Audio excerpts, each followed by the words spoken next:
Here's your astrological forecast for the week of September 7th. The week kicks off with a lunar eclipse in Pisces, and literally every other transit that's taking place this week leads us back to that eclipse moment. By the end of this week, we should have a pretty good idea of what this eclipse cycle is about for us. The eclipse itself happens on Sunday, September 7th, in the sign of Pisces. Now, I do have a few other videos on this eclipse, so if you want more details, check out those videos. But overall, the theme I would give this eclipse is emotional clarity. There's a good chance that a lot of subconscious feelings are going to start rising to the surface for you. My advice is to always use that information as data. If you're feeling agitated or frustrated during that eclipse energy, pay attention to the thoughts that are just popping up in your mind. What's the common theme revolving around your frustration or disappointment?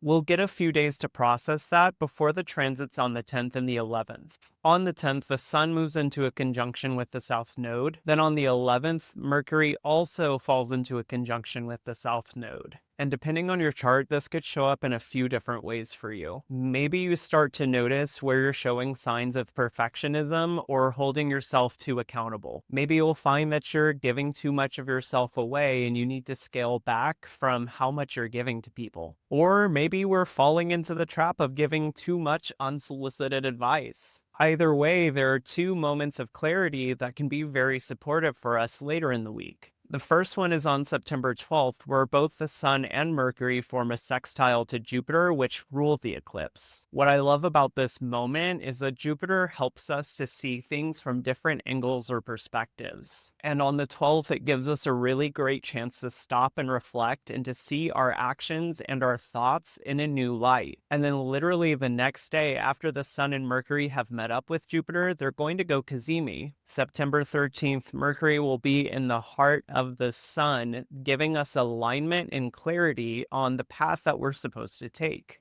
So by the time this week ends, we will have had several chances to check ourselves and to make sure we're living in alignment with who we want to be and how we want to be. So a few helpful reminders for this week ahead. Remember, you can get more accomplished when perfectionism is not the goal. Try to make sure you're putting your energy into where it is going to be best utilized. And lastly, I think that Jupiter's energy for this week is going to be really supportive for helping you to establish your tribe or the people who you really care about and want to see succeed. Whether that's family, chosen family, or really close friends, remember that you're part of something bigger than yourself and do your best not to isolate yourself from the people who have consistently shown a record of caring for you. Good luck out there this week, and I will see you next week.